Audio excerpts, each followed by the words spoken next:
Alright, hello. This is Gabe, the host of The One Gabe, and this video is just going to be a simple tutorial as to how to fill out a D&D character sheet. Now, the first thing you're going to notice, what's this at the bottom here? Well, my printer doesn't work, essentially, and I just did that so you all can know what's there. So, first thing you're going to do, character name. What is your character's name going to be?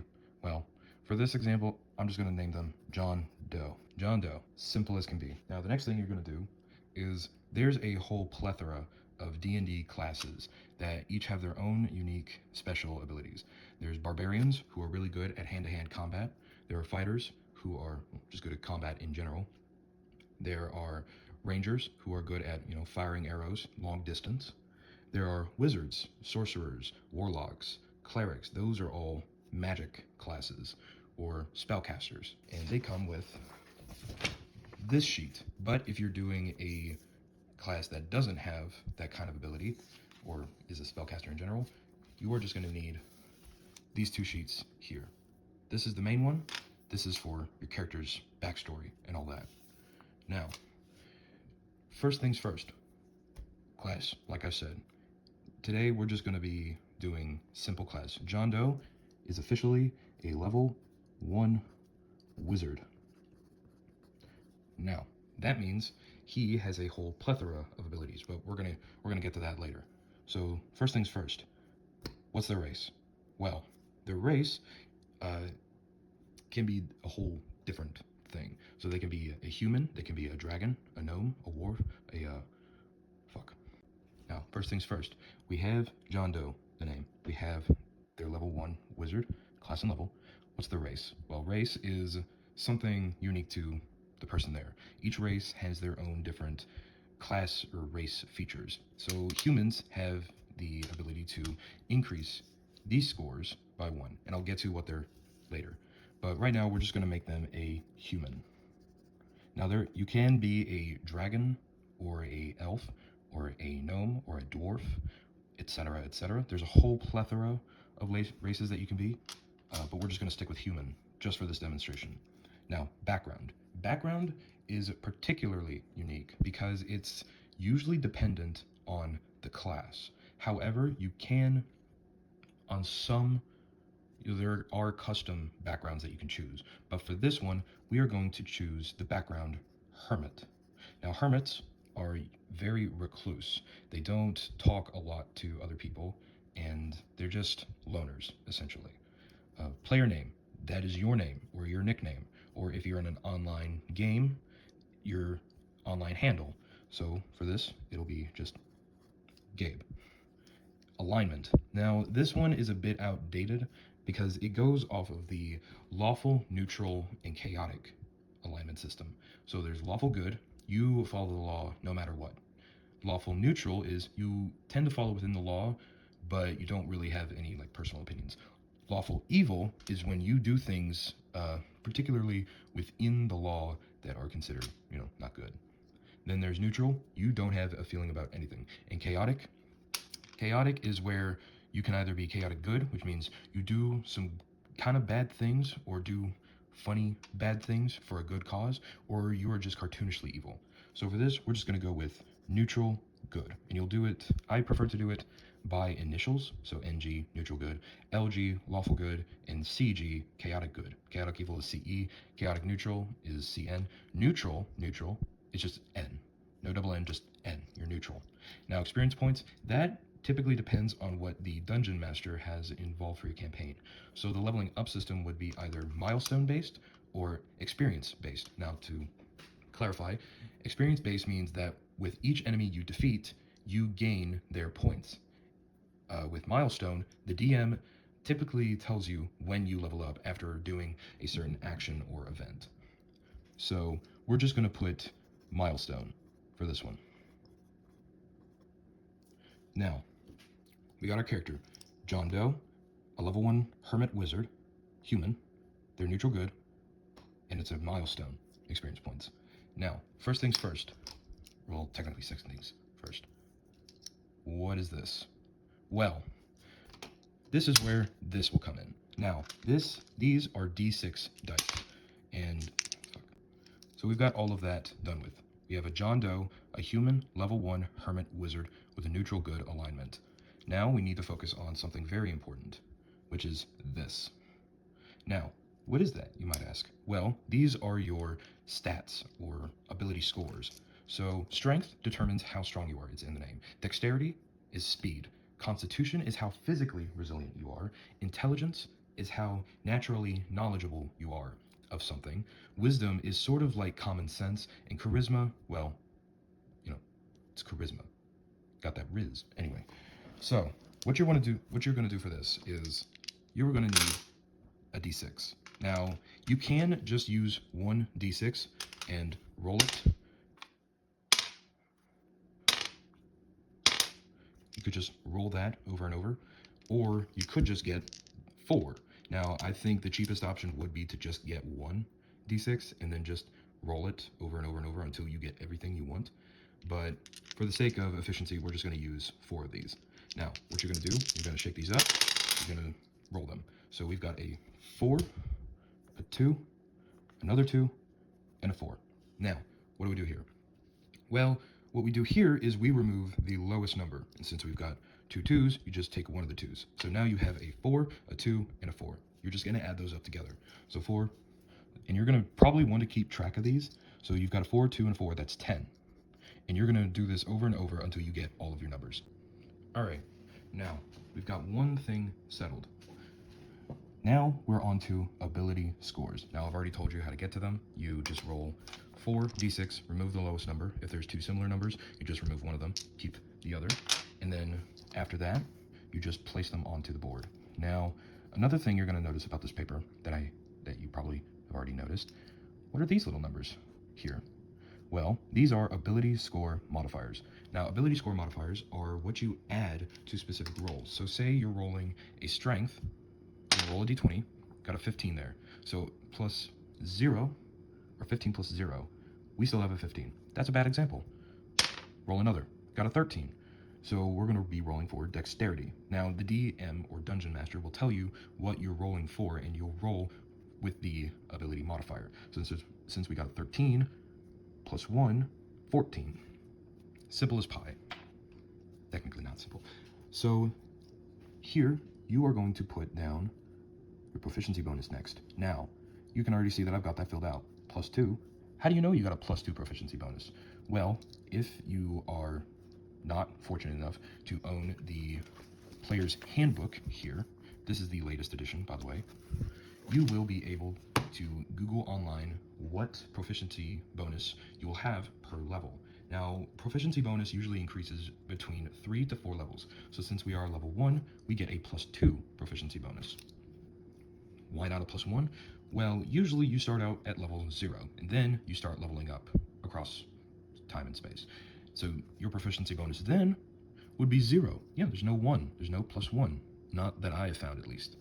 So one thing you're going to have to notice, though, you're depending on your background and your class and your race, you can have proficiencies. Now, what does that entail? Well, first here, saving throws. Just to get them out of the way, we have a plus 0 in our strength saving throw, which is basically if you are rolling to save yourself from something, if your DM says roll a dexterity saving throw against a particular enemy, you're going to roll your d20, 16. You're going to add your dexterity saving throw, which in this case is going to be a plus 1. So therefore you get a 17.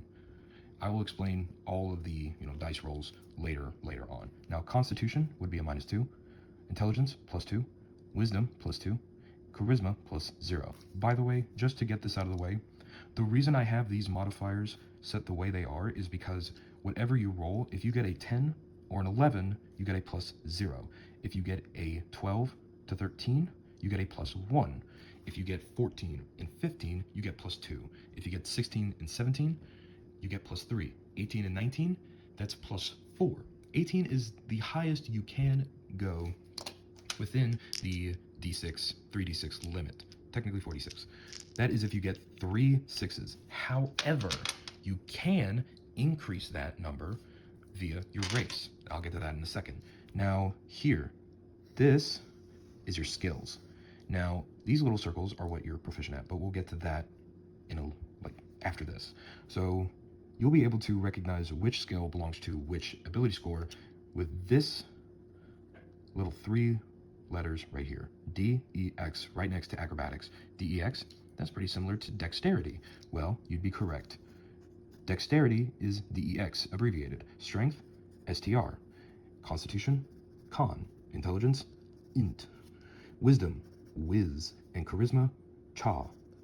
Cha slide. So, you will be able to fill this out via what your ability modifier is. Now, dexterity for this is a +1. Animal handling, +2. That's a wisdom. Arcana is intelligence, which is a +2 as well. Athletics, that is the only strength skill on this whole thing, and that is a +0. Deception is a charisma modifier, so that is another +0. History is intelligence, which is a +2. Insight is wisdom, +2, so on and so forth. And you'll be able to determine which of these is to which modifier. Now, if you're filling this out while I'm playing this video, you may be noticing, where's Constitution? Where's CON? That's the interesting thing. It doesn't have a skill. As I said before, Constitution is physical resilience. So it's basically a skill in and of itself, as well as an ability score modifier. However, you can also see it's a saving throw. Now, let's move on to these little circles. They look like bulleted points. Wrong. So what these are is what you are proficient at. So for our level 1 wizard, we are proficient at intelligence and wisdom. So what does that mean? Well, you add your proficiency bonus, which is a +2, to your ability score modifier. Huh, isn't that strange? So you'd, instead of having a +2 to your saving throw for intelligence and wisdom, you'd have a +4. Pretty cool. Now, one thing you may be noticing up here, inspiration. That is basically allowing you a reroll. So if you have, just say this for example, in the games I've played, we didn't really get to use this all too much. If you have a 1 inspiration, that means you can re-roll a dice 1 time to choose a higher number. You can choose which dice. You basically get advantage. And advantage means you re-roll the dice. That's basically inspiration here. Now, onto this little box here. So, armor class, initiative, speed.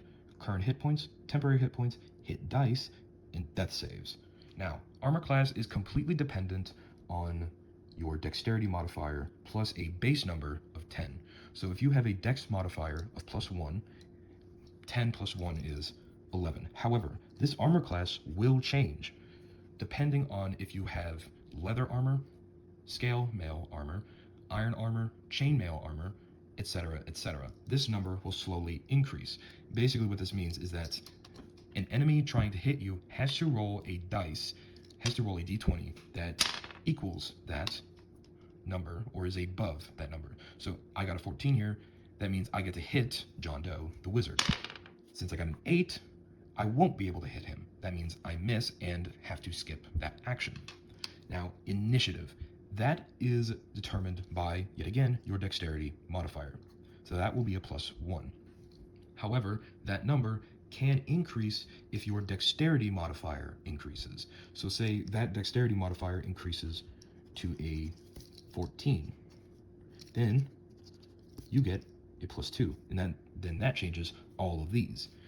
By the way, depending on the race you have, you can increase these scores by however many that race allows you to. So, but for this case, we won't do that right now, mostly because I'm very, very tired. So, speed. What is speed? Well, that's how fast your character is, speed. So, since we are a human, we have a speed of 30 feet. 30 feet. What does that mean?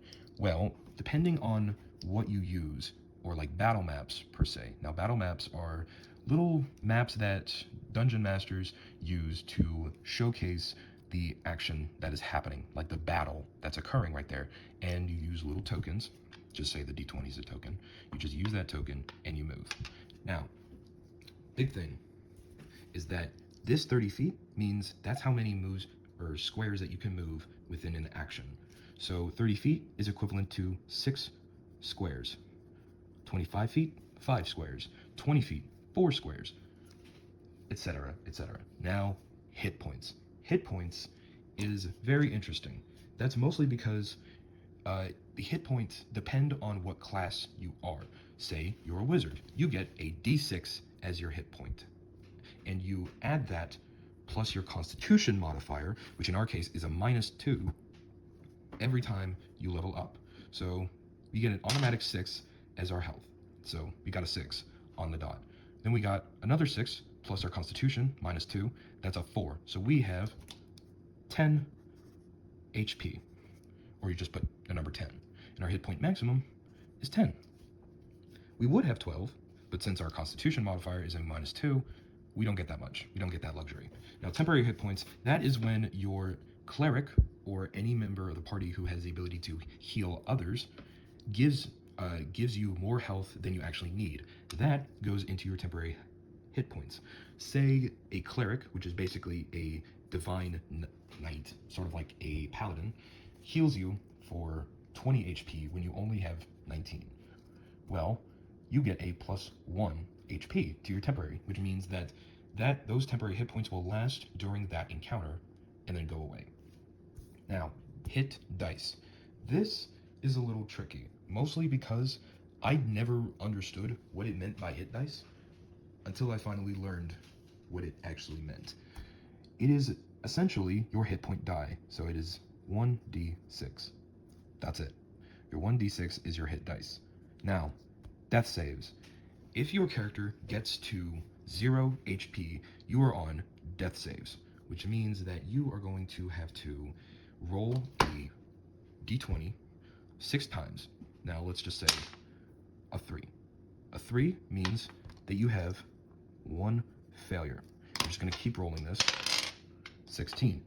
That's a success. So, to determine if you have a failure or a success, if you get a 10 or higher, you succeed. If you get below a 10, you fail. However, that number can be interchangeable with 11, depending on the dungeon master. So we're just going to keep rolling these. 5, that's another failure. 12, that's another success. 19, that's another success. So what does this mean? Well, you are put onto 1 HP. So basically, you don't take as much, you are alive. That's it. You don't die. However, if you fail all 3 death saves, you die permanently. You cannot play this character again. Really unfortunate, I know. However, it's gonna happen. It's an inevitability you're gonna have to face. I've dealt with it, and you can deal with it too. Now, let's go on to this little square here. Personality traits, ideals, bonds, flaws. Now, personality traits are dependent on the background, which is why we have Hermit. So, if we go to Hermit on the book here that I have to my left, we will see that we can increase our Constitution, Wisdom, and Charisma scores. However, our feat, we'll get to that later, our skills proficiency, our medicine. So, basically that means that we get to add our proficiency bonus to whatever that is. So our wisdom here would be a +4, and this would be a +4 as well. Now, we also get to find, yes, you spent your early years secluded in a hut or monastery located well beyond the outskirts of the nearest settlement. In those days, your only companions were the creatures of the forest and those who would occasionally visit to bring news of the outside world and supplies. The solitude allowed you to spend many hours pondering the mysteries of creation. This would help go into your backstory. You can just, since I can't really find what to put in this, you can just make it up as you go, or you can use an online engine to help determine those personality traits, ideals, bonds, and flaws in a one-off character that you can then add to your physical paper. So our personality for John Doe, since he is neutral good, he is going to be, compassionate and indifferent. Sorry for my handwriting. Ideals. That is basically what your character idealizes the most, ideals. So we're just going to say that our character, loves solitude and recommends it. This is a really poor rendition of it. I spelled recommended wrong. Basically, Henry David Thoreau. Bonds, that is physical items that you are connected to within this world. So, like a guitar or a spell book from your character's father. Now, flaws. This is where role playing gets in because you can use these flaws to influence your character's decisions. Personality traits, ideals, bonds, flaws, all of those go into how you roleplay as your character. So our flaw will just say that we are very, very persistent, even if it's wrong.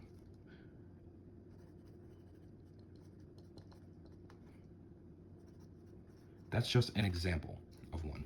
Now, you can find these personality traits, ideals, and bonds and flaws online, and that will help you. These are just like random examples that I'm making up on the spot. This is not exactly a how-to guide. This is more or less how to do the basics of it. Now, features and traits, and don't worry, we'll get to this box later. Features and traits, that is directly where your background and class and everything like human will go into. So features and traits. Features, you are a healer. You have the healer feat. Basically, pretty good at healing people. And you'd add a note of what healer feat does on the side.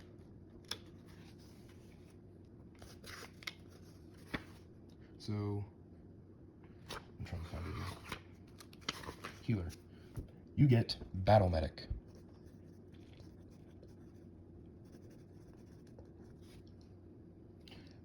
If you have a healer's kit,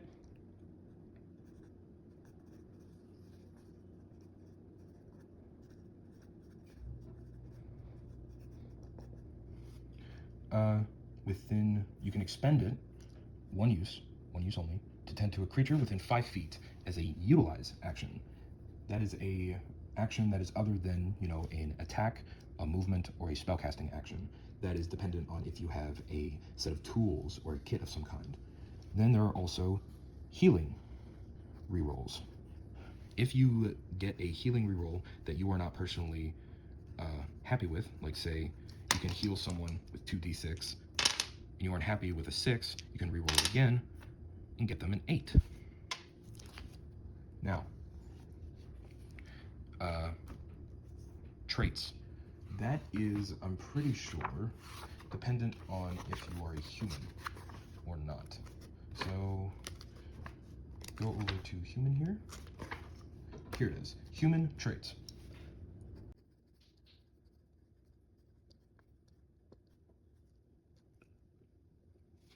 You are a humanoid, which is basically what every D&D playable race is, save for a few, which are really specific. You can also determine your size. You can be medium if you are human. You can be medium or small. Medium is about 4 to 7 feet tall, which will go into this character sheet later on.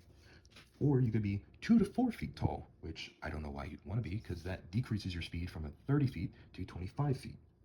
Now, as a human, you have resourceful, which essentially means that you gain heroic inspiration whenever you finish a long rest, which means you get an inspiration. Yay! You also get skillful, which means you gain proficiency in one skill of your choice, which means that you can increase that sad little athletics here from a +0 to a +2. Hooray! Now, you also get versatile. Now, versatile is pretty handy because you get an origin feat of your choice. Now, an origin feat of my choice? What does that mean? Well, here are origin feats. You can get alert, crafter, healer, lucky, magic initiate, musician, and savage attacker. These are all origin feats that you can choose. Now, for this one, we're going to get alert, which means that we get initiative proficiency, which means that our +1 initiative becomes a +3 because of alert. Now, with this, we also get initiative swap. Now, initiative swap means that you can roll or switch your initiative with another willing ally in the same combat, but you can't make this swap if you or the ally has an incapacitated, which means that you are on death saves. So you get initiative, we're just going to abbreviate proficiency to prof, and initiative swap. That is your features and traits. Now, equipment, kind of easy, depending on your background and your class. So since we are a hermit, we get to choose A or B. In the book, A is a quarterstaff, a herbalism kit, a bedroll, a philosophy book, lamp, and oil in 3 flasks, traveler's clothes in 16 gold pieces, or GP, which is where this is, that's gold pieces, or B, 50 gold. Now, I will choose the A option, which means that I get to add my quarterstaff right here. So quarterstaffs are bludgeoning, and these weapons are different types. So there are piercing, there's slashing, and there's bludgeoning. Bludgeoning is from blunt force objects, like a club or a quarterstaff. Slashing is from swords or axes, and piercing is from like crossbows, bows in general, or daggers or something. You also will have to add herbalism kit, bedroll, which means like a portable bed, a philosophy book,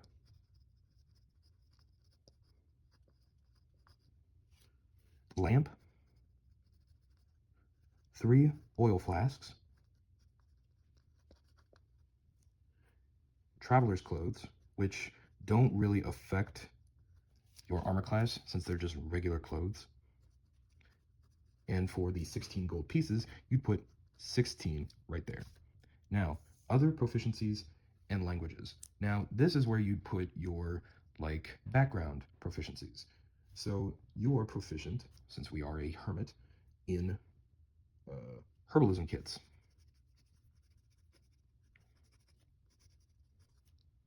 As well as in our wizard, simple weapons, which would include, never mind, not include, our quarterstaff. Which basically means we get to add our proficiency bonus to our attack bonus, which is your strength, if you are proficient in that weapon. So since we are not, our attack bonus, we'll just write it down either way, is a +0. Now, also damage/type. Damage. What is that? Now, damage type is what dice do you have to roll? Well, with a quarterstaff, that would be 1d6, I believe. As well as adding saving throw proficiencies. Fuck. We also get to add to our equipment as well as A or B for the wizard class. We get to choose 2 daggers, arcane focus on a quarterstaff, which we could just either add as the quarterstaff or just a separate quarterstaff in general, a robe, spellbook, scholar's pack, and 5 gold, or just 55 gold pieces. Well, since I don't really want to write all that, I'm just going to choose B. We chose A for the background and B for the class. So we get an additional 55 gold pieces, which is just 16 plus 55. So that's about 71 gold pieces. Now, we have 0 proficiency in armor training, so we wouldn't put that down. Now, you'll see languages under here. Each D&D race or species has a different language. Since we are human, we are able to speak common, but we can also speak one other language of our choice. So we can either speak Draconic to speak to Dragonborns, Elvish to speak to Elves. We can also speak Dwarvish to speak to Dwarves. We can also speak Undercommon, which is more like black market kind of talk, or even Common Sign Language. You know, that's an option. So we're just going to put Common Sign Language as well. And each D&D race speaks Common. So it's like a universal language. That is this page done.